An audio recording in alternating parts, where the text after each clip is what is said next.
प्रभु का धन्यवाद है, आज आप लोगों के बीच में फिर से प्रभु ने आने के लिए कृपा दी।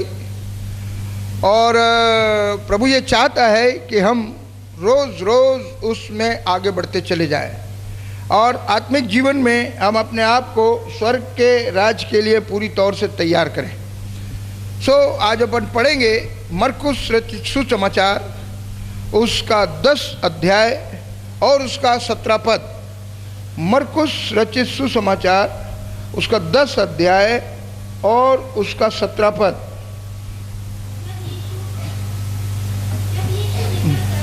हाँ, जब यीशु निकलकर मार्ग में जा रहे थे, एक मनुष्य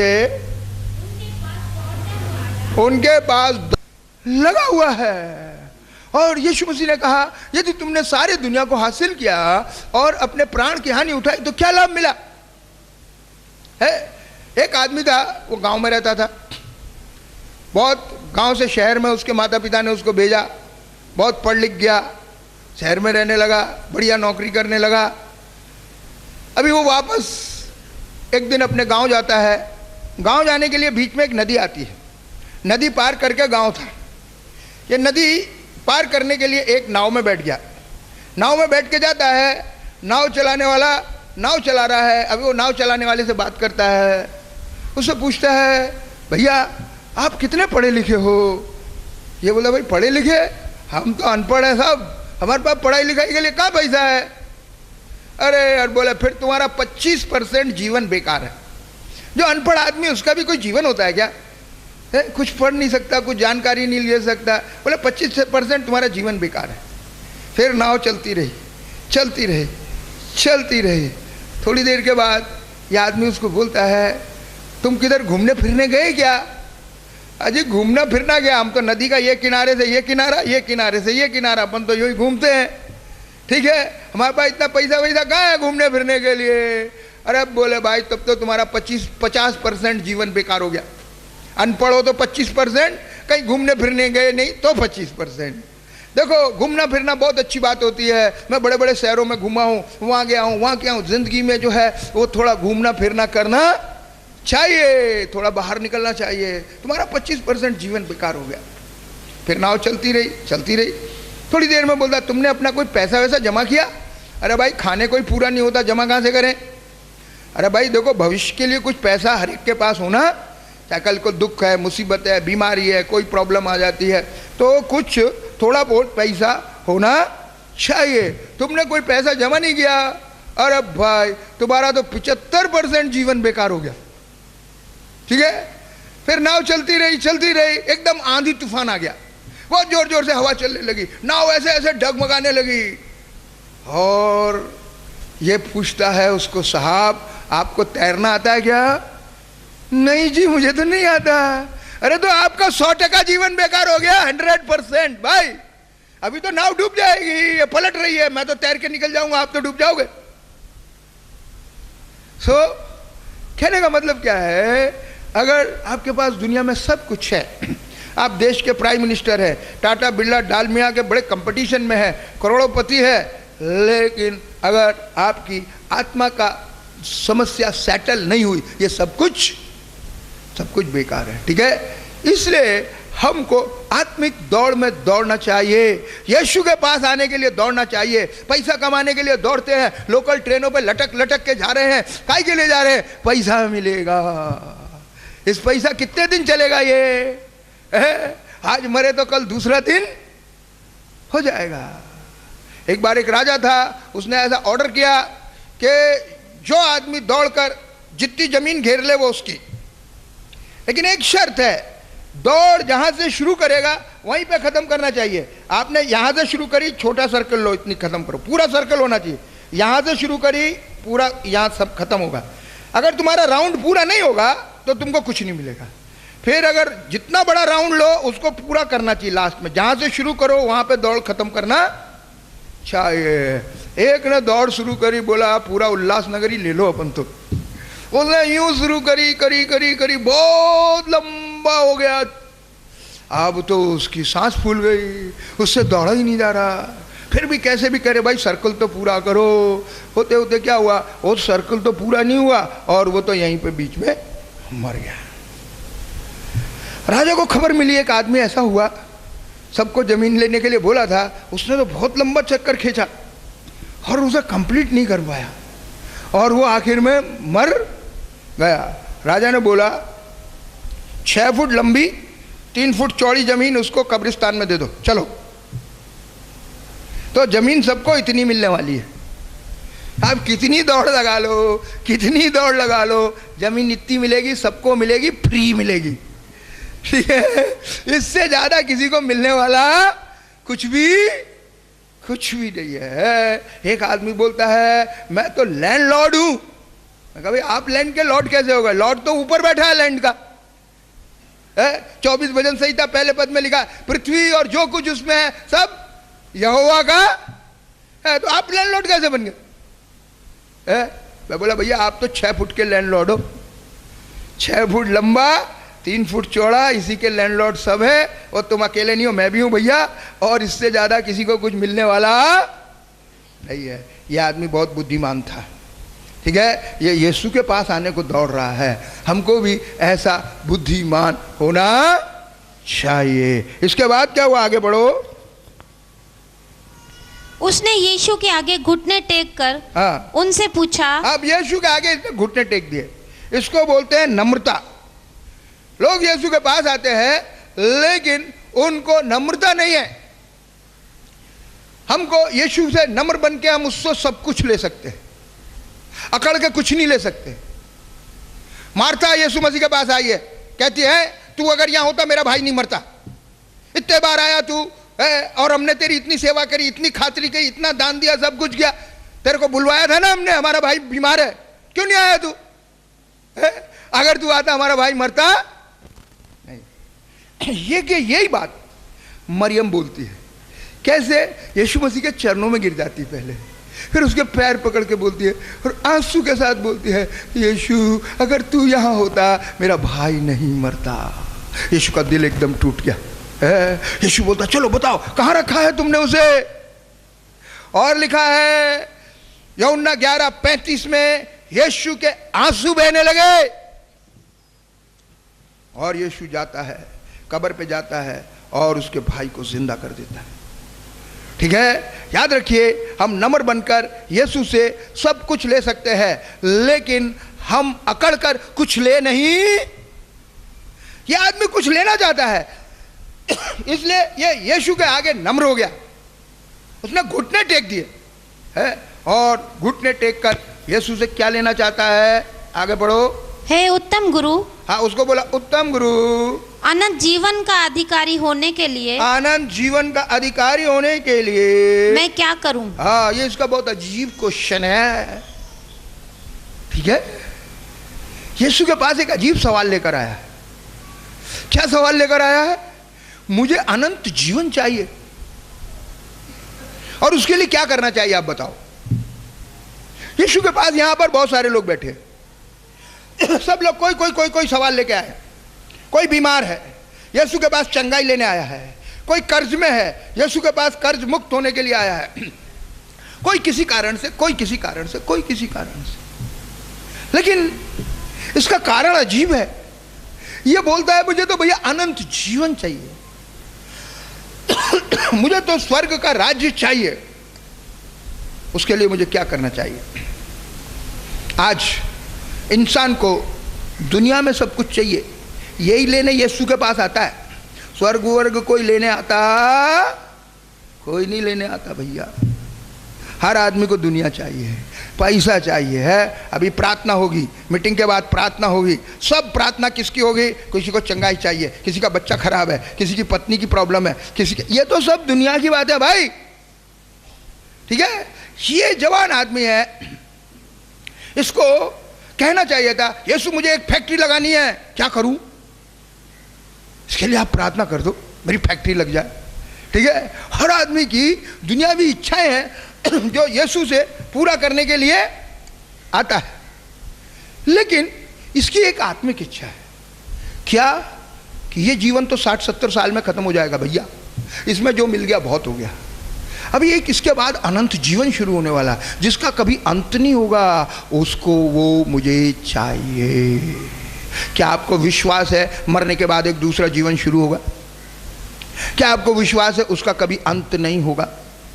अगर है तो आपको कहना पड़ेगा यीशु मुझे वो जीवन चाहिए, मैं क्या करूं? पहली बात है आपके दिमाग में उतरना चाहिए कि मरने के बाद एक जीवन है। दूसरी बात आपके दिमाग में ये उतरना चाहिए उसको पाने के लिए कुछ करना है। ये बैठे बैठे नहीं मिल जाएगा, दुनिया में जीने के लिए बहुत कुछ करना है। प्रभु स्वर्ग जाने के लिए कुछ नहीं करना है, ये हमारे दिमाग में फिक्स हो चुका है। क्यों फिक्स हो चुका है? किसी से पूछो आप प्रार्थना कितनी देर करते, बोले टाइम नहीं है। बाइबल कितनी देर पढ़ते, टाइम नहीं है। क्यों नहीं है टाइम?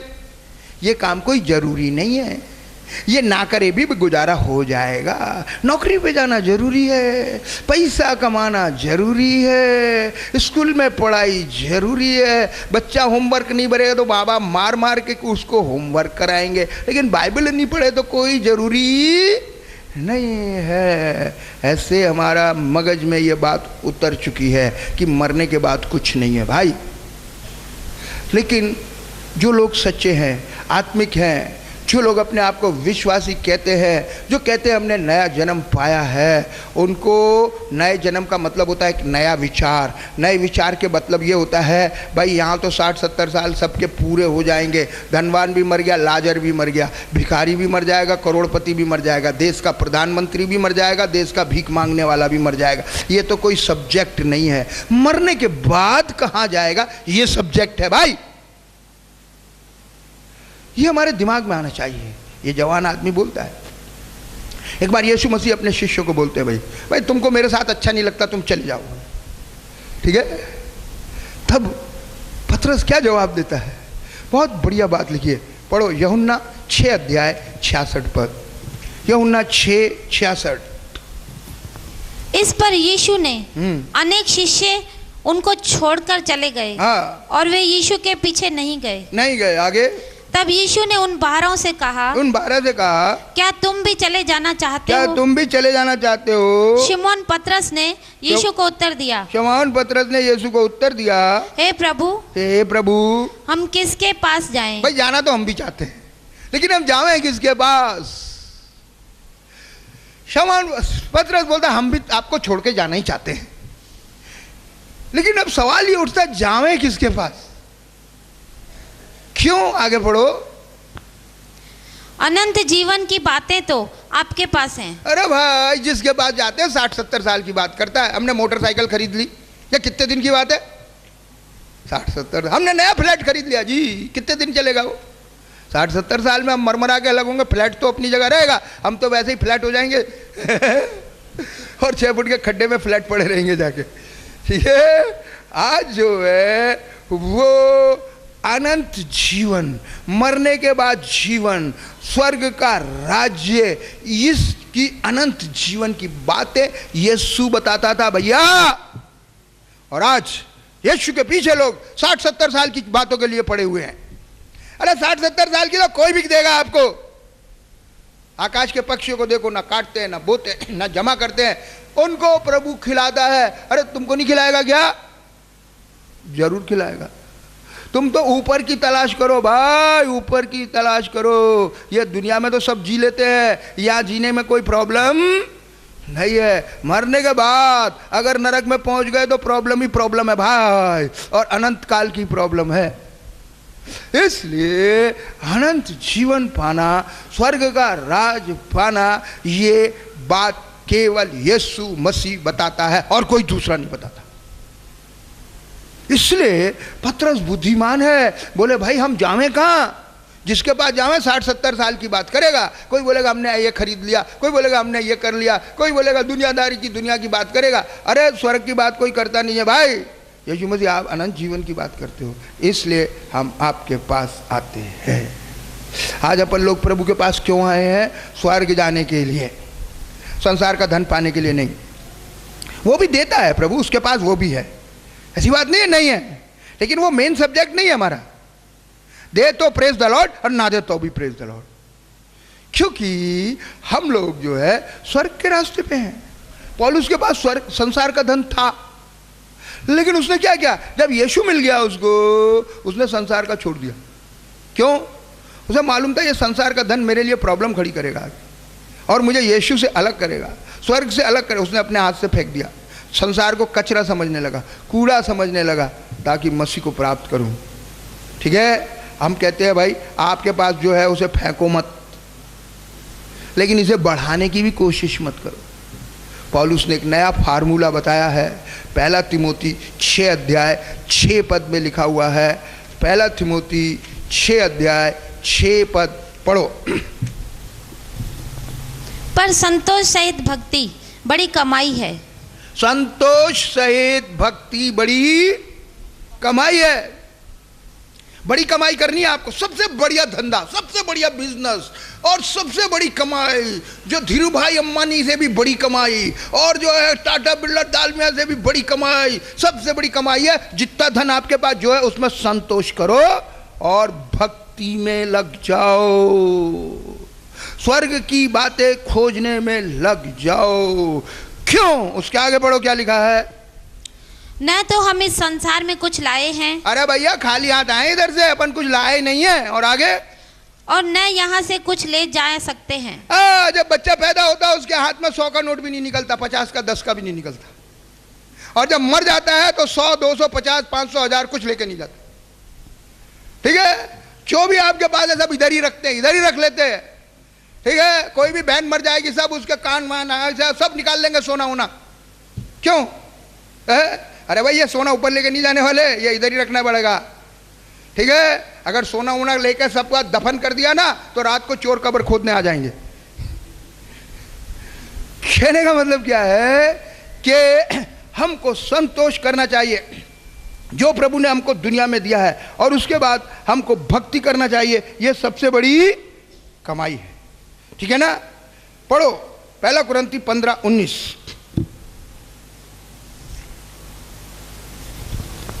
यदि हम केवल इसी जीवन में, इसी 60-70 साल के जीवन में मसीह से आशा करते हैं, तो सब मनुष्यों से अधिक, हम सब मनुष्यों से अधिक हम अभागे हैं। हिंदी और उर्दू में लिखा हम बदनसीब हैं। ठीक है, अभागे और बदनसीब का मतलब ये होता है परमेश्वर आपको बहुत बड़ी आशीष देना चाहता है और आप उसको लेते नहीं हैं। ठीक है, यहाँ पर एक 500 रुपये का नोट रखता हूँ और टॉफ़ी बिस्किट रखता हूँ, एक बच्चे को बुलाता हूँ, भाई इन दोनों में से एक भी ले लो, तो उसकी मम्मी क्या बोलेगी? देख बेटा, जो कागज़ जैसा रखा है ना उसको उठा लाना। वो जो कागज़ जैसा है उसमें इतनी टॉफ़ी बिस्किट आने वाली है, तू टॉफ़ी मत लाना, बिस्किट मत, तू कागज़ उठा लाना बस। और बच्चा कहेगा हाँ मम्मी मैं ऐसा ही करूँगा, लेकिन मन में क्या कहेगा? अरे मेरी मम्मी तो पागल है, बोले अरे टॉफ़ी बिस्किट लेने को मना कर रही है, कागज़ उठाने को कह रही है, मैं तो कागज़ नहीं उठाऊंगा। ये उसके दिल का फैसला है। मुंह से कुछ भी बोलेगा वो, अपन इधर कुछ भी कितना हाथ उठवा लो, ये कर लो, प्रभु को आज से जीवन दे रहे हैं, ऐसा हो जाएंगे, ऐसा हो जाएंगे, कुछ होने वाले नहीं। दिल का फैसला अलग ही होता है, वो वक्त पे पता चलता है। ठीक है, वो जब चर्च छूट जाता है ना उसके बाद पता चलता है, घर में जाके पता चलता है आपके दिल का क्या फैसला है। ठीक है, अब बच्चे को बुलाया, बच्चा आगे आता है, आगे आने के बाद है मम्मी तो सोच रही है 500 का नोट लेके आएगा, लेकिन वो आया, वो तो टॉफी बिस्किट उठा के भाग गया। तब मम्मी क्या बोलती है, ये अभागा है, बदनसीब है, मुफ्त में 500 रुपये मिल रहे थे, छोड़ दिए इसने। ये हकीकत है, हम सब बदनसीब हैं, हम सब अभागे हैं, फोकट स्वर्ग का राज मिल रहा है और हम इसे लेते नहीं है। ठीक है, मैं तो इतना प्रभु को धन्यवाद देता हूँ। आज से 34 साल पहले जब मैं शराबी था, सुबह से शाम तक शराब पीना चाहता था, पैसा नहीं है तो पी नहीं सकता था। आज मैं सुबह से शाम तक प्रार्थना करना चाहता हूँ, जब मर्जी प्रार्थना चालू कर देता हूँ। क्यों? पैसा तो लगता ही फ्री है। ये फ्री का सौदा कोई ले ही नहीं रहा। आज कितनी मुसीबत, जिसको बोले प्रार्थना करो, टाइम ही नहीं है, टाइम ही नहीं। अरे टाइम तो देना पड़ेगा भैया, पैसा नहीं देना, टाइम तो देना पड़ता है। शराब वाले को तो पैसा भी दो और टाइम भी दो, दोनों चीज मांगता है। यीशु तो खाली टाइम मांगता है आपका, और कहते हैं अपन टाइम नहीं। इस आदमी का बहुत बढ़िया सवाल है। ये आदमी बहुत धनवान है, लेकिन इसके मन को शांति नहीं है और इसके मन में बेचैनी है। ये बोलता है मैं मर जाऊंगा तो कहाँ जाऊंगा, वो मेरे को स्वर्ग नहीं मिलेगा। वो सबसे ये पूछता है सवाल, भाई अनंत जीवन पाने को क्या करूं, अनंत जीवन पाने को क्या करूं। जब यीशु से पूछा तो यीशु ने भी क्या जवाब दिया है कि भाई तू आज्ञाओं को माना कर। ठीक है, जो आज्ञाएं प्रभु देता है उनको मानने का। अब ये बेचारा सब आज्ञाएं भी मानता है, तो अभी इसके मन में शांति आती नहीं है। ठीक है ना, हमारे मन में शांति आना चाहिए। ठीक है, हम मन की शांति के लिए इधर उधर भटकते हैं। क्या जिस जगह हम जाते हैं हमारे मन को शांति मिली? अगर नहीं मिली तो दूसरी जगह जाना चाहिए, तीसरी जगह जाना चाहिए। अब डॉक्टर के पास जाते हैं, डॉक्टर साहब मेरे पेट में बहुत दर्द है, लो ये गोली खा लो। गोली खा ली, साहब अभी भी दर्द है, अभी भी है, एक और खा लो, और अभी भी है, खत्म ही नहीं होता। चलो भाई दूसरा डॉक्टर ट्राई करो, दूसरे के पास जाते हैं। दर्द तो आपके है ना, आपको मालूम है दर्द बाकी है। ठीक है, अनंत जीवन इसको पाना है। इस आदमी को मालूम है कि मैं सारी आज्ञाएं बाइबल की मान रहा हूँ, फिर भी मेरे को गारंटी क्यों नहीं हो रही है, मेरे दिल में शांति क्यों नहीं आ रही है? मैं अभी भी परेशान क्यों हूँ? वो बड़े अपने टाइम के बड़े पादरियों के पास गया, व्यवस्थापकों के पास गया, फरीसियों के पास गया, सबसे पूछता है जिससे भी मिला, भाई मुझे अनंत जीवन चाहिए, स्वर्ग का राज। अरे स्वर्ग तो मिलता है, जो आज्ञा मानता है उसे मिलता है, तो आज्ञा मान। हाँ भाई आज्ञा तो मानता हूँ मैं, फिर तो जरूर मिलेगा, जा तेरे को स्वर्ग मिलेगा, जा तेरे को स्वर्ग मिलेगा। डॉक्टर बोलता जा ये गोली ठीक खा ले, ठीक हो जाएगा पेट का दर्द। जा, आप लिया गए खा ली, ठीक तो हुआ ही नहीं भाई। ठीक है ना, जितने लोगों ने इसको सिखाया होगा सबने बोला होगा तेरे को तो मिलेगा स्वर्ग। ये बोला भाई मेरे मन में शांति नहीं। ठीक है, आज हमारे मन में शांति होना चाहिए। आज हम इस संसार को छोड़ेंगे, हम स्वर्ग में जाएंगे, खत्म। अगर ये आज आपके मन में शांति नहीं है, सब कुछ बेकार है।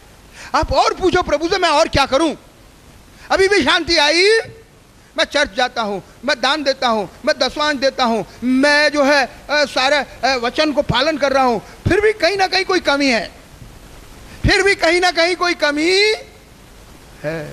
ठीक है, इस आदमी को बोला आज्ञा मान। ये तो बहुत बेचारा बोलता है मैं बच्चा था जब से मैं मान रहा हूँ और अब तक मेरे मन में कोई शांति आई नहीं है, सो मैं क्या करूँ? ठीक है, उसने यीशु मसीह ने उसके लिए बहुत बढ़िया बात कही। आगे पढ़ो, उसके आप उसका पढ़िए 20 पद पढ़ो। उसने यीशु से कहा, हाँ, हे गुरु, इन सब आज्ञाओं को मैं बचपन से मानता आया हूँ। अरे मैं बच्चा था जब से मैं इन सब आज्ञाओं को मानता हूँ। आप क्या कोई नई बात थोड़ी बता रहे हो, मैंने सबको माना। फिर क्या हुआ, आगे पढ़ो। यीशु ने उस पर दृष्टि की, यीशु ने उस पर दृष्टि की और उससे प्रेम किया। हाँ, उससे क्या किया? प्रेम किया। प्रेम किया। अरे यीशु को तो बहुत खुशी हो गई, इस आदमी को दृष्टि की, इस आदमी को प्रेम किया, शायद इसको गले से लगाया और यीशु बहुत खुश हो गया। अरे भाई देखो आज एक आदमी मिला है, सारी आज्ञाओं को मानता है। यीशु को बहुत अच्छा लगा, यीशु को बहुत खुशी हुई, यीशु ने उसको बहुत प्यार किया। और प्यार करने के बाद क्या बोला, आगे बढ़ो। यीशु ने उससे कहा, हाँ, बहुत प्यार करके यीशु ने कहा, तुझ में एक बात की कमी है। देख बेटा, अभी भी एक कमी है। जहाँ जो कुछ वही जो कमी है ना, वही कमी निकालनी पड़ेगी भैया। वो 99% राइट है, एक ही कमी है। इसलिए यीशु उसको बहुत प्यार से उसकी एक कमी बता रहा है। आपके जीवन में आज कौन सी एक कमी है? आज सुबह यीशु आपको बड़े प्रेम से समझाएगा, मेरे प्यारे बेटे, मेरी प्यारी बेटी, अभी भी एक बात की कमी है। ठीक है? आपके 2 बच्चे हैं और दोनों फेल हो गए। ठीक है? एक बच्चा तो हर एक 100 में से 20 नंबर, 100 में से 5 नंबर, 100 में से 4 नंबर ऐसा लाया, वो फेल हो गया। एक बच्चा केवल 1 नंबर से फेल हो गया। 1 नंबर और आता तो वो पास हो जाता, दूसरी क्लास में चला जाता। फेल दोनों हो गए, दोनों एक ही क्लास में रह गए। इन दोनों में आप किसको ज्यादा प्यार करोगे? फेल तो दोनों ही हुए, लेकिन प्यार किसको ज्यादा करोगे आप? जो 1 नंबर से रह गया। ठीक बात है ना? थोड़ी सी मेरा बेटा मेहनत करता है, 1 ही नंबर और ले आता, निकल जाता है। यीशु इसलिए इस आदमी को बहुत प्यार कर रहा है। देखो बेचारा कितना दौड़ लगा, क्या पता नहीं कितना किलोमीटर दौड़ा होगा। उस टाइम पे ना साइकिल थी ना मोटरसाइकिल थी। ये धनवान तो था लेकिन कोई साधन ही नहीं था, बेचारा क्या करे। ना रिक्शा था ना कुछ था। बेचारा दौड़ दौड़ के आया, पसीने पसीने हो गया, यीशु के पैरों में गिर गया और बोलता है, भाई अनंत जीवन चाहिए। कितना बढ़िया सवाल किया। कोई दौड़ भाग के आएगा भी तो बोला, भाई मेरी बीमारी के लिए प्रार्थना कर दो, इसलिए आया हूं मैं चर्च बंद होने से पहले, भैया मेरा प्रार्थना करानी है। काय बात के लिए प्रार्थना करानी है? अनंत जीवन पाने के लिए नहीं, बीमारी से चंगाई पाने के लिए। काय बात के लिए प्रार्थना करानी? कोर्ट केस चल रहा है, कल तारीख है, इसके लिए प्रार्थना करानी है। एक आदमी पैसा खा गया, इसके लिए प्रार्थना करानी है। उल्लासनगर में एक पता नहीं कौन सी बैंक आई, सबने पैसे डाले, वो भाग गया पैसे लेके। अब सब प्रार्थना करा रहे हैं, हमने 60,000 दिए, प्रार्थना करो। अरे दिए थे तो पूछा था मेरे से क्या? कोई बोल रहा है इतने दिए, कोई बोल रहा है इतने दिए। अरे तुम तो लालची हो, किसी को दान में दिए क्या? वो बोलता था 3 महीने में डबल करके दूंगा, इसलिए दिए ना तुमने। 100 रुपया का लोभ तो सारी बुराई की जड़ है।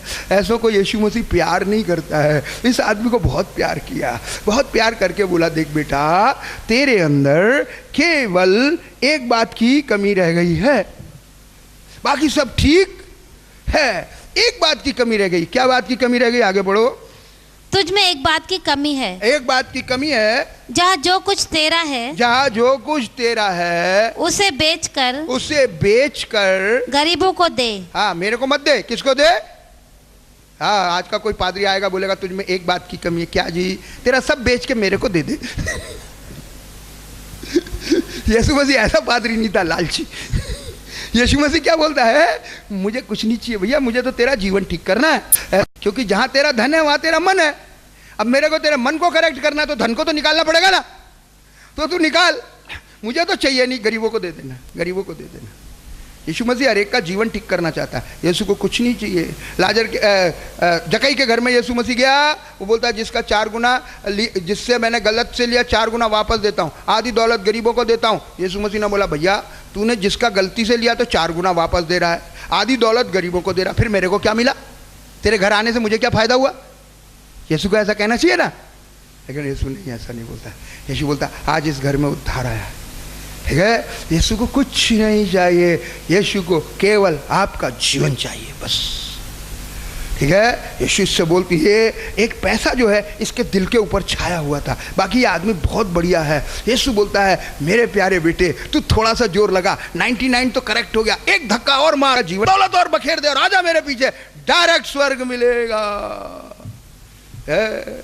कितनी बढ़िया बात यीशु ने कही। उसे बड़े प्रेम से बोल रहा है, बेच के गरीबों को दे दे। और उसके आगे पढ़ो, क्या लिखा है?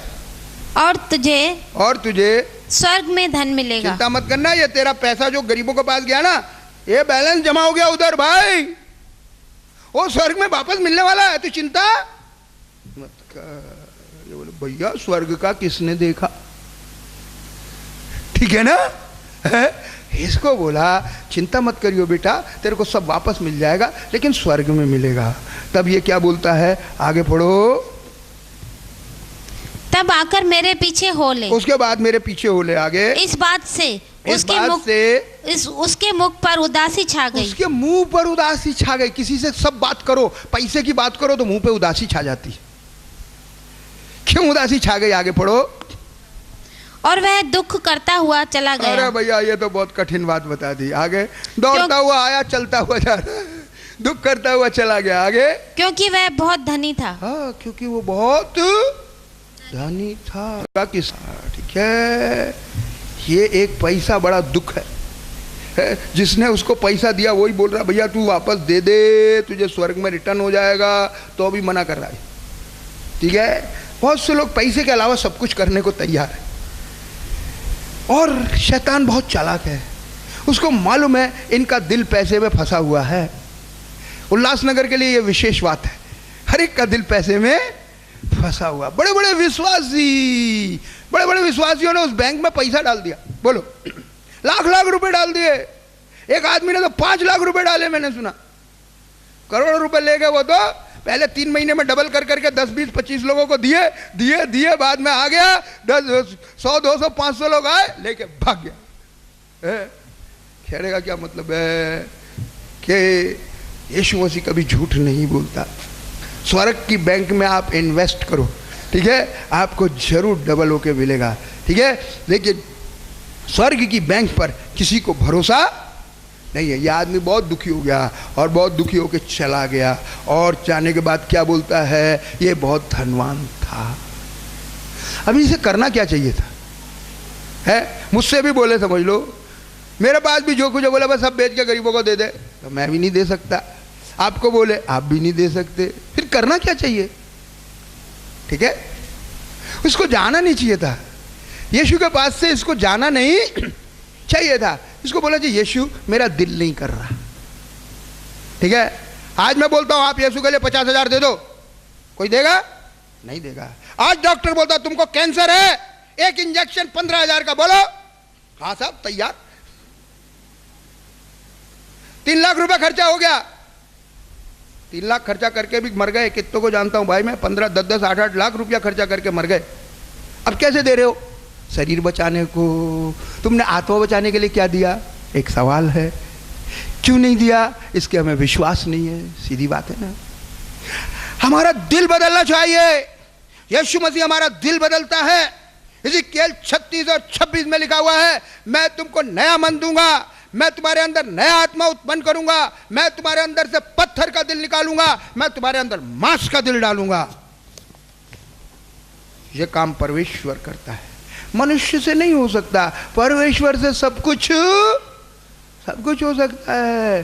परमेश्वर के पास से इस आदमी को जाना नहीं चाहिए था। इसको बोलना चाहिए था तू परमेश्वर है, तू अनंत जीवन देता है, मुझे मालूम है ये तेरा ऑर्डर है, सब कुछ बेच के गरीबों को दे और मेरे पीछे आ जा, और मैं इसको फॉलो नहीं कर सकता हूं, तू मेरे दिल को बदल। जब दिल बदल जाता तो क्या होता? पेंतिकोस्त के दिन पवित्र आत्मा उतरा, पतरस ने प्रचार किया, 3000 लोगों का उद्धार हो गया। 3000 लोगों ने क्या किया? अपनी सभी जमीन जायदादें बेच दी, सारा पैसा प्रेरितों को दे दिया, और वो सबको बराबर धन मिल गया। उनमें कोई भी गरीब था नहीं, क्योंकि उनमें कोई अमीर भी नहीं था। कब हो गया ये? पवित्र आत्मा ने दिल बदल दिया। ठीक है, परमेश्वर हमारे दिल को बदलता है। ये आदमी दुखी होकर चला गया। इसने बोला भाई पैसा तो मैं छोड़ नहीं सकता। अभी यीशु को हकीकत ये थी, यीशु को पैसा नहीं चाहिए था, यीशु को इसका जीवन चाहिए था। अगर यीशु बोलता चल भाई मेरे पीछे आ जा, 10 वांस देना, चलेगा? हाँ हाँ साहब तैयार है, बिल्कुल। पीछे चलता चल रहा है यीशु के पीछे पीछे। ख्याल क्या आ रहा है? अरे भाई वो 20,000 रुपया मुझे उससे लेना था, अब मैं तो यहाँ यीशु के पीछे चल रहा हूँ, और वो मेरी पत्नी को तो देगा नहीं, मैं ही वसूल कर पाऊंगा उससे। वो मेरे को ही नहीं देता तो पत्नी को कहाँ से दे देगा? और उससे मेरे को 5,000 लेना है, और उसका ऐसा है। फिर यीशु मसीह से बोलता है, यीशु मसीह जी मुझे जरा 4 दिन की छुट्टी दे दो। अरे बेटा क्या करे, वो कुछ लोगों से पैसा लेना है, वो मेरी वाइफ को नहीं देगी, जरा मैं आता हूँ हिसाब करके। तो ये चलेगा यीशु के पीछे पीछे, और ध्यान कहाँ रहेगा? जहां तुम्हारा धन वहां तुम्हारा मन। यीशु तो इसके मन को करेक्ट करना चाहता था, मन को यीशु करेक्ट करना चाहता, इससे धन लेना नहीं चाहता था, इसके मन को करेक्ट करना चाहता था। ठीक है, आज भी प्रभु को हमसे कुछ नहीं लेना, वो लेवे तो देवे काय को, ठीक है। लेकिन जब हम उसको ज्यादा प्यार करने लगते हैं, यीशु से ज्यादा हम धन को प्यार करें, तब प्रभु मांगता वापस। ठीक है, अब्राहम से बोला तेरा बेटा बलिदान कर दे। क्यों बोला? बेटा तो उसी ने दिया था, अब बलिदान करने को काय को बोलता है? परमेश्वर देखना चाहता है भाई अभी ये बेटे को ज्यादा प्यार करता है कि मुझे करता है। ठीक है, उसने अपनी पत्नी को भी नहीं बताया भाई मैं बेटे को बलिदान करने जा रहा हूं। अगर पत्नी को बताता तो क्या होता? घर में झगड़ा हो जाता। ये तो बेचारा बुड्ढा था अब्राहम, इसे तो पकड़ के घर में बंद कर देते ताले में। अरे बोले बुड्ढे का दिमाग खराब हो गया, बोले लड़के को मारने जा रहा है। बोले परमेश्वर ने कहा, अरे परमेश्वर मर्डर करने को कहेगा क्या? अरे मेरा इकलौता बेटा, और माँ तो रोना चालू कर दे, रोना गाना घर में चालू हो जाए। उसने किसी को बताया कि उसका दिल था मैं परमेश्वर की इच्छा पूरी करूंगा। यदि आपका दिल है परमेश्वर की इच्छा पूरी करने का, दुनिया की कोई ताकत आपको रोक नहीं सकती। लेकिन आपका अगर दिल नहीं है, आप कोई भी किधर से भी, अजी मैं तो तैयार हूं। अब्राहम बोलता जी ठीक है हम दोनों बलि करेंगे मिलके, हमारे अभी माँ का भी बेटा है बाप का भी, दोनों मिलके बलि करेंगे। तो करते क्या बलि? अब्राहम उसको ले गया, उसको लिटा दिया, छुरी उठा ली। परमेश्वर बोलता बस। बाप बेटे साथ गए, बाप बेटे वापस आए साथ। बीच में क्या हो गया किसी को मालूम नहीं है। ये हमारा और परमेश्वर की बात है। परमेश्वर बोलता अब मैं जान गया तू मुझसे डरता है, तूने अपने इकलौते बेटे को लिए छोड़ा नहीं, उसे भी मारने को तैयार हो गया, तू सच्चा प्रेमी है मेरा। परमेश्वर कुछ नहीं लेता है, लड़का तो वापस आ गया ना। परमेश्वर क्या चाहता है? हमारा दिल हटना चाहिए, हमारे को संसार से अपना दिल निकालना चाहिए। इस आदमी ने बेचारे को सब बात की अच्छी बातें थी, लेकिन इसने अपना दिल जो है दौलत से नहीं निकालने के लिए उसने अनंत जीवन छोड़ दिया। ये अनंत जीवन जानता है, अब इसे मालूम है मैं नरक में जाऊंगा। यह आदमी एक दिन मरने लगा, मरता नहीं तो आज होता ना कहीं ना कहीं। अब यह आदमी मरने लगा, तब ये सोचने लगा भाई ये दौलत, इसके पीछे मैंने अनंत जीवन छोड़ा, स्वर्ग छोड़ा, अब मैं मर रहा हूं, ये दौलत मुझे छोड़ रही है, अब क्या करूं? अब भाई यीशु मिले तो मैं बोलूं हाँ हाँ ओके ओके मैं रेडी हूं। तब तो यीशु कहां से कहां निकल गया बा। फिर यीशु मिलता नहीं। आज उद्धार का दिन है, आज आप उसकी आवाज को सुनो, अपने दिल को सख्त मत करो, जो कहे वो करना है। खाली धन की बात नहीं है। अब्राहम से धन नहीं मांगा उसने। क्यों नहीं मांगा? अब्राहम को मालूम है वो कई बार जो है कंगाल हुआ फिर धनी हो गया, कंगाल हुआ फिर धनी हो गया। बार बार वो छोड़ता था जगह, नई जगह जाता था, फिर सेटल होता था, फिर सबसे ज्यादा धनवान होता। प्रभु बोलता चल दूसरी, फिर चल दे। वो उसका एक्सपीरियंस हो गया। इसलिए प्रभु ने कहा अब धन को छोड़ो, तब ये सोच मांगो। ये एक्सपीरियंस नहीं था ना उसको, अभी वो भी एक्सपीरियंस हो गया। अभी वो भी प्रभु दोबारा छोड़ने वाला नहीं है। ठीक है, अरे भैया ये तो पक्का आदमी है। ओके, कहने का मतलब क्या है? आपके अंदर कौन सी एक बात की कमी है? एक बात की कमी हमको ढूंढनी है। ये जरूरी नहीं है धन होवे, कुछ भी हो सकता है। वो कौन सी चीज है उसके आप ढूंढो। अगर ये आदमी प्रभु के लिए सब कुछ दे देता तो भी इसको कोई घाटा होने वाला नहीं था, क्योंकि शिष्य ऐसा बोलते हैं यीशु को, भाई हमने तो सब कुछ छोड़ा है, फिर हमको क्या मिलेगा? तो यीशु क्या बोलता है? इसका 30 पद पढ़ो, 30 और 29 से पढ़ो, 29 से पढ़िए। यीशु ने कहा हाँ। मैं तुमसे सच कहता हूँ, मैं तुमसे सच कहता हूँ, ऐसा कोई नहीं जिसने मेरे और सुसमाचार के लिए अपना घर, भाइयों बहनों, माता पिता, अपनी संतान या खेतों को छोड़ दिया हो, और अब इस समय 100 गुना न पाए। अभी इस समय दुनिया में उसको 100 गुना मिलेगा। इसको यीशु मसीह ने कहा तो था तुझे स्वर्ग में मिलेगा, लेकिन ये सचमुच छोड़ देता तो 100 गुना इधर ही मिल जाता भाई। यीशु मसीह बोलते इसी दुनिया में 100 गुना मिलेगा। और आगे घरों, भाइयों बहनों, हाँ। माताओं संताओं, हाँ। और खेतों को, हाँ। परंतु इनके साथ सताव भी आएगा। हाँ, आगे। और परलोक में अनंत जीवन। कितनी बढ़िया बात लिखी है। ये परलोक में अनंत जीवन लेने के लिए ही यीशु के पास आया था। अगर ये सब छोड़ देता, इसी दुनिया में इसको 100 गुना वापस मिलने वाला था और परलोक में अनंत जीवन भी मिलने वाला था। या ये लोक से भी गया, उस लोक से भी गया। ठीक है, इसलिए प्रभु आज ये चाहता है हमारे जीवन में कौन सी एक बात की घटी है, आज हम उस बात को ढूंढें। हमें कौन सी बात की घटी है, हम उसको ढूंढें। और अगर वो घटी पूरी नहीं होगी, यीशु मसीह के बाद दौड़ के आना भी हो गया, प्रणाम करना भी बेकार हो गया, सारी आज्ञाओं को मानना भी बेकार हो गया। लेकिन अगर आज हम उस घटी को छोड़ देंगे, एक बात की जो कमी है हमारे जीवन में, अगर आज हम उसको निकालेंगे। कोई झूठ बोलता है, उसमें एक बात की कमी है, साहब सच तो बोला ही नहीं जाता मुझे, हेर फेर कर रहा है वो जरूर। ठीक है, बहुत से लोग लालच करते हैं, बहुत से लोग घमंड करते हैं, गुस्सा करते हैं, व्यभिचार करते हैं। ठीक है, बड़ी बड़ी कमियां नहीं है हमें, एक आध छोटी मोटी हर एक में कमी है, वो भी निकालना पड़ेगी। नहीं निकालेगा तो किसी को भी स्वर्ग मिलेगा नहीं। एक साइकिल में 5 पंचर पड़ेंगे, 4 बनाओगे तो साइकिल चलेगी? अरे 5 बनाओ, नहीं तो एक भी मत बनाओ। एक नाव में अगर 10 छेद हो गए, पानी उनमें से घुस रहा, नाव डूब जाएगी। आपने 9 छेद बंद किए, एक रह गया, फिर तो भी डूबेगी। तो या तो सारे छेद बंद करो या सारे खुले रहने दो भाई। या तो सारे पंचर बनाओ या तो एक भी मत बनाओ। या तो बिल्कुल दुनिया में रहो, खूब खाओ पियो मौज करो, नहीं तो जो एक बात की कमी है उसको खत्म करो और अपने आप को स्वर्ग के राज के लिए तैयार करो। प्रभु आपको आशीष दे, ऐसा करने की शक्ति दे। Praise the Lord. तेरे कदम देखूं मैं चेहरा तेरा, एक तू एक मैं, बाकी जमाने का क्या।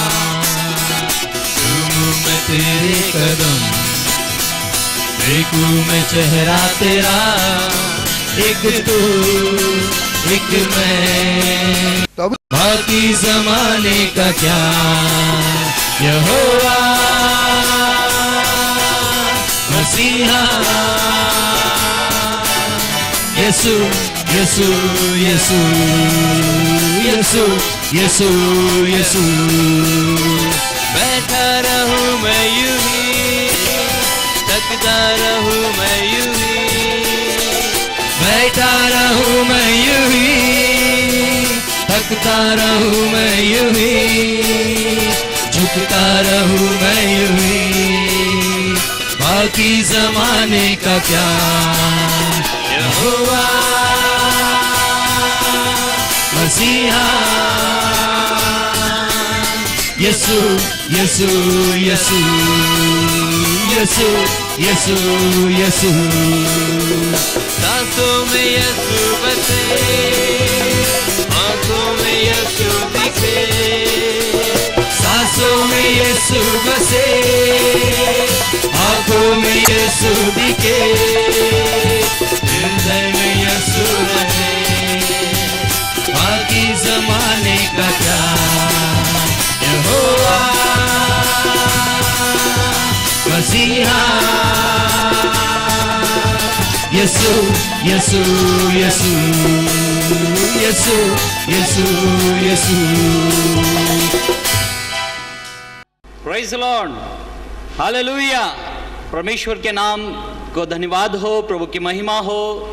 और आज आप लोगों के मध्य में परमेश्वर का वचन को लेकर आने के लिए मुझे बड़ा आनंदित और बड़ा फक्र महसूस होता है कि परमेश्वर का वचन आप लोगों के मध्य में जो है मैं बांटूं। परमेश्वर के वचन की सेवकाई करने के लिए प्रभु ने मुझे अवसर दिया, इसलिए मैं प्रभु का धन्यवाद देता हूं। आइए हम पवित्र शास्त्र बाइबल से परमेश्वर के वचन को जो है वो मनन करेंगे और हम निकालेंगे हबक्कूक की किताब पहला अध्याय और उसका 3रा पद। हबक्कूक की किताब पहला और उसके 13 पद को जो है पढ़ेंगे। तेरी आंखें ऐसी शुद्ध हैं। अभी बाइबल कहती है परमेश्वर के विषय में, बाइबल यूं कहती है कि परमेश्वर की आंखें ऐसी शुद्ध है कि तू बुराई को देख ही नहीं सकता। अभी बाइबल परमेश्वर के स्वभाव के विषय में बताती है और परमेश्वर के विषय में ये कहती है कि परमेश्वर की आंखें ऐसी शुद्ध है कि परमेश्वर पाप को देख ही नहीं सकता। आमीन, हालेलुया। अब बाइबल जो है वो परमेश्वर के स्वभाव को जो है वो बताती है कि परमेश्वर जो है वो बहुत पवित्र है और परमेश्वर इतना पवित्र है कि वो पाप को देख नहीं सकता है। और इसलिए मनुष्य से जो परमेश्वर बहुत प्यार करता है, परमेश्वर जो मनुष्य से बहुत प्रेम करता है, ये पाप के कारण जो है मनुष्य के अंदर जब पाप आया, अभी के कारण जो है मनुष्य और परमेश्वर में दूरी हो गई। अब पवित्र शास्त्र बाइबल यूं कहते हैं कि परमेश्वर मनुष्य को प्रेम के जरिए वापस अपने निकट लाना चाहता है और इसलिए पवित्र शास्त्र जो है परमेश्वर ने अपने बेटे यीशु को इस संसार में भेजकर, यह पवित्र शास्त्र यूं कहता है कि परमेश्वर ने मनुष्य से प्रेम करना चाहा और बाइबल यूं कहती है परमेश्वर ने जगत से ऐसा प्रेम किया कि उसने अपना इकलौता पुत्र दे दिया ताकि जो कोई भी उस पर विश्वास करे वो नाश ना हो परंतु अनंत जीवन पाए। अभी बाइबल हमको यूं कहती है कि सबसे पहले एक इंसान को परमेश्वर के निकट आने के लिए यह कबूल करना है कि वो पापी है। हम पढ़ेंगे पहला यूहन्ना पहला अध्याय और उसका 8 पद। हम कहें कि हम में कुछ भी पाप नहीं, अभी बाइबल यूं कहती है यदि हम कहें कि हम में कोई पाप नहीं तो अपने आप को धोखा देते हैं और हम अपने आप को धोखा देते हैं और हम में सत्य नहीं और हम में सच्चाई। अभी बाइबल कहती है यदि कोई ये कहे कि हम में पाप नहीं तो वो अपने आप को धोखा देता है। If we claim to without sin, अगर कोई ये कहे कि मुझ में पाप नहीं है, वो मनुष्य जो है अपने आप को स्वयं को जो है वो धोखा देता है।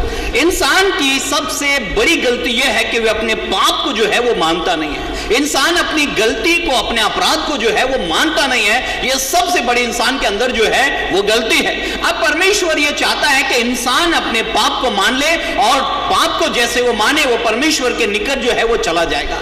इसलिए बाइबल हमको ये सिखाती है कि हम पाप को मान लेना जो है वो चाहिए। अगर हम पाप को नहीं मानते हैं तो बाइबल ये कहती है कि परमेश्वर से जो है वो दूर है।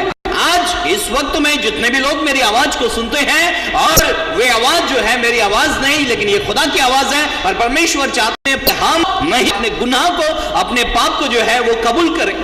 सृष्टि में जब परमेश्वर ने आदि में इस संसार को बनाया, इस सृष्टि को जो परमेश्वर ने बनाया, तब परमेश्वर की योजना बहुत बड़ी थी। मनुष्य आशीषित रहे, मनुष्य परमेश्वर के साथ में जो है वो रहे, इसलिए परमेश्वर ने मनुष्य को बनाया। और बाइबल यूं कहती है और 27 में लिखा है कि परमेश्वर ने मनुष्य को अपने स्वरूप के अनुसार जो है वो बनाया।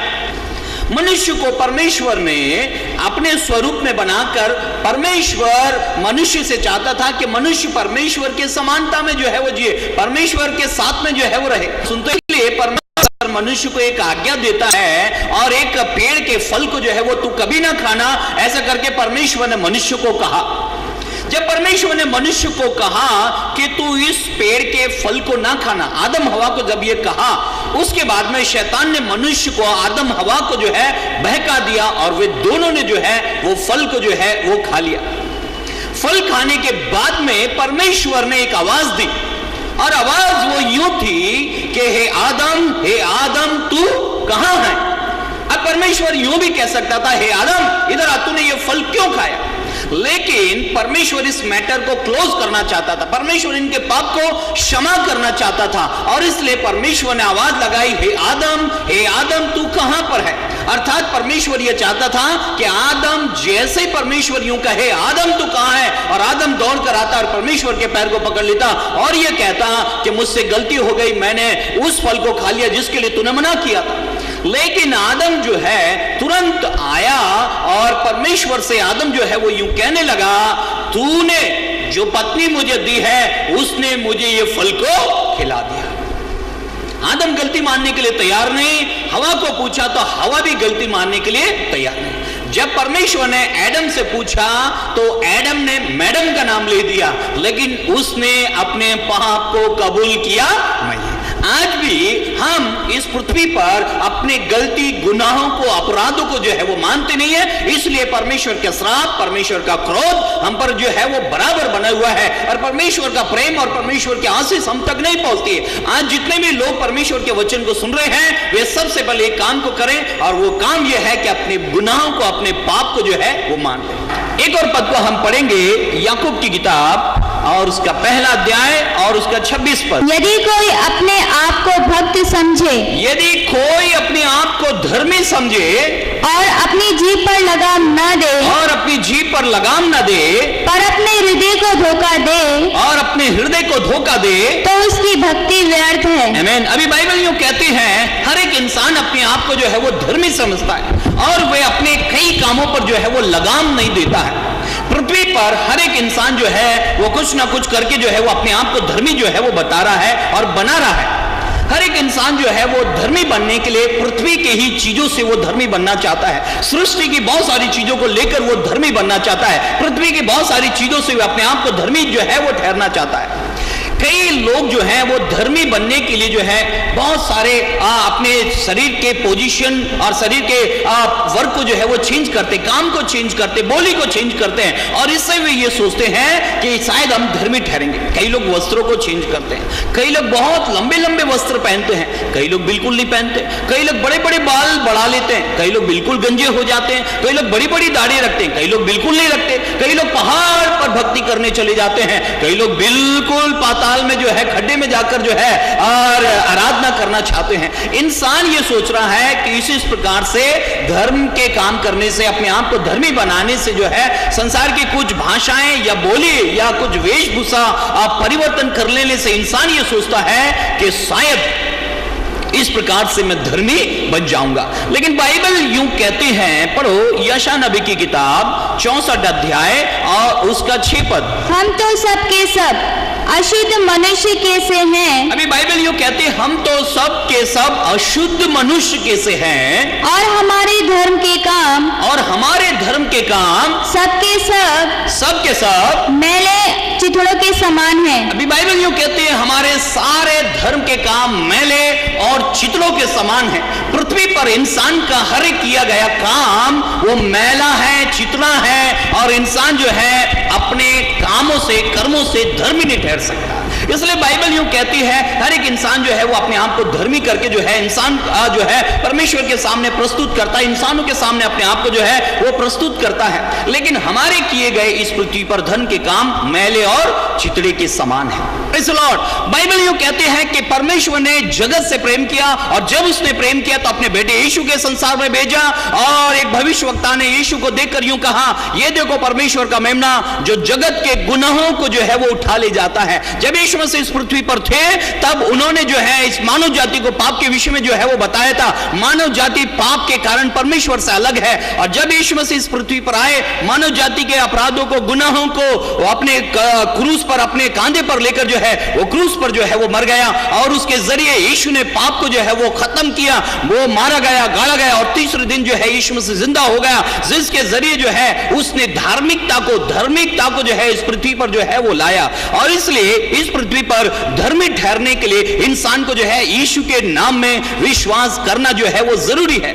आज भी पृथ्वी पर बहुत सारे लोग अच्छा धर्म का काम करना चाहते हैं, बहुत अच्छा काम करना चाहते हैं, अपने आप को परमेश्वर के सामने धर्मी बनाकर जो है वो प्रस्तुत करना चाहते हैं, पेश करना चाहते हैं। लेकिन बाइबल यूं कहते हैं, हमारे मैले और चिथड़े समान धर्म के काम परमेश्वर को भाते नहीं है। परमेश्वर जो है वो हमारा जीवन चाहता है, ना कि हमारा दान चाहता है। परमेश्वर जो है एक प्रचारक का प्रचार नहीं, लेकिन उसका जीवन चाहता है। आज बहुत सारे लोग सेवा करके, अच्छे अच्छे काम करके परमेश्वर को प्रसन्न करना चाहते हैं, लेकिन बाइबल यूं कहती है परमेश्वर जो है इंसान के जीवन से इंटरेस्टेड है।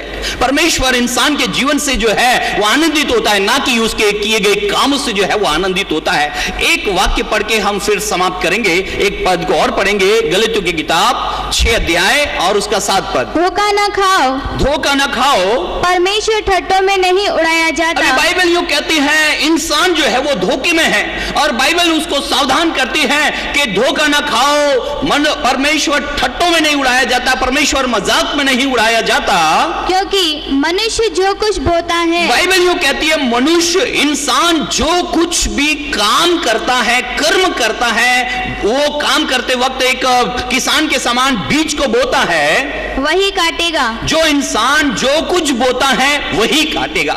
इंसान के जो जो काम है वो इंसान को एक दिन उसका न्याय जो है वो मिलेगा, उसका दंड जो है उसको मिलेगा। और इसलिए बाइबल यूं कहती है, परमेश्वर का वचन जो है वो यूं कहता है 2 कुरिन्थियों 5 अध्याय और उसके 10 में कि अवश्य है कि सब का मसीह के आसन के सामने हाल खोल दिया जाए, और जिसने इस देह के द्वारा भले और बुरे काम किए उसका वो फल पाए। इसलिए इस इंसान ने जो जो काम किए उसका फल जो है इंसान को मिलेगा। अब इंसान ये काम चाहता है, एक काम इंसान करता है, वो ये कहता है कि जो जो काम उसने किए वो किसी ने नहीं देखे। एक किसान जब बीज को बोता है तो जब बीज को बोते समय वो भूमि में बो देता है, तब किसी को मालूम नहीं किसान ने क्या बोया है, लेकिन कुछ ही महीनों के बाद में उस भूमि में से जो है वो अंकुर निकलता है, फिर डालियां, फिर टहनियां, और उसके बाद में पेड़ निकलता है, और फिर उसमें फल लगना शुरू होते हैं। आज बहुत सारे लोग तंबाकू, बीड़ी, सिगरेट, गुटखा, चरस, अफीम, गांजा, व्यभिचार, पाप, कुकर्म, गाली, हत्या, चोरी, निंदा, बैर भाव, लड़ाई झगड़े, बहुत सारे कुकर्म के काम जो है वो करते हैं, और वो ये सोचते हैं कि इसका फल जो है शायद नहीं मिलेगा। हमको देखने वाला कोई नहीं है, हमको पकड़ने वाला जो है वो कोई नहीं है। एक व्यक्ति दूसरे व्यक्ति से कहता है इस पृथ्वी पर सबसे बड़ा ईमानदार कौन है? दूसरा जवाब देता है सबसे बड़ा ईमानदार वो है जो किसी ने आज तक बेईमानी करते हुए पकड़ा नहीं। आज ईमानदार वही लोग जो है वो बनते जिसको कभी भी किसी ने बेईमानी करते हुए जो है वो पकड़ा नहीं है। बाइबल यूं कहती है इस पृथ्वी पर हर एक इंसान जो है जो कुछ बुरा है वो उसका फल जो है वो भोगेगा, और इसलिए बाइबल हमको ये शिक्षा देती है कि जो हम बोते हैं वो हमको जरूर काटना जो है वो पड़ेगा। इंसान अपराध करता है, इंसान पाप करता है, इंसान गलत काम को करता है, और वो ये सोचता है शायद कोई देखता नहीं है। लेकिन दूसरा इतिहास 16 अध्याय और उसके 9 पद में बाइबल यूं कहते हैं परमेश्वर की आंखें पृथ्वी के चारों ओर घूमती रहती है, और जिनका मन निष्कपट है उसकी ओर परमेश्वर जो है वो बराबर देखता है। परमेश्वर बराबर रीति से जो है वो देखने वाला परमेश्वर है। और दाऊद भजन 139 और उसके 12 पद में कहता है कि परमेश्वर के लिए अंधियारा और उजियाला एक समान है। जैसे वो अंधियारे में देखता है उसी प्रकार से वो उजियाले में देखता है। इसलिए परमेश्वर का सबसे अच्छा स्वभाव यह है कि वो जो है पापियों को प्रेम करता है, लेकिन उनके पाप से वो नफरत करता है। जब हम चाहते हैं कि हमारे गुनाह धुल जाएं, आज जितने भी लोग इस परमेश्वर की आवाज को सुन रहे हैं, परमेश्वर उनसे चाहता है कि उनके गुनाह, उनके पाप जो है वो धुल जाएं। परमेश्वर उनसे प्रेम करता है, लेकिन वो पाप से नफरत करता है, और पाप से हमारे जीवन को, पाप का जीवन हटाने के लिए उसने अपने बेटे यीशु को इस संसार में भेजा, ताकि वो सब के गुनाहों को, पापों को जो है वो क्रूस पर खत्म कर दे। और उसने वो वैसा काम करके जो है वापस पिता के पास में स्वर्ग में चला गया। आज यदि हम अपने गुनाहों को माने, पापों को माने, और हम अपना वास्तविक जीवन जैसा एक जीवन है वैसा अगर हम हमारा जीवन बता दें, तो यीशु का लहू हमें सारे गुनाहों से, सारे पापों से जो है वो धोकर शुद्ध करता है, हमें धर्मी बनाता है, और हम परमेश्वर के राज्य में जो है वो प्रवेश करते हैं। इसलिए इस वचन पर परमेश्वर की आशीष हो, सुनने वाले इस वचन को अमल में लाएं और इसके अनुसार जो है अपना जीवन व्यतीत करें। प्रभु आप सबको आशीष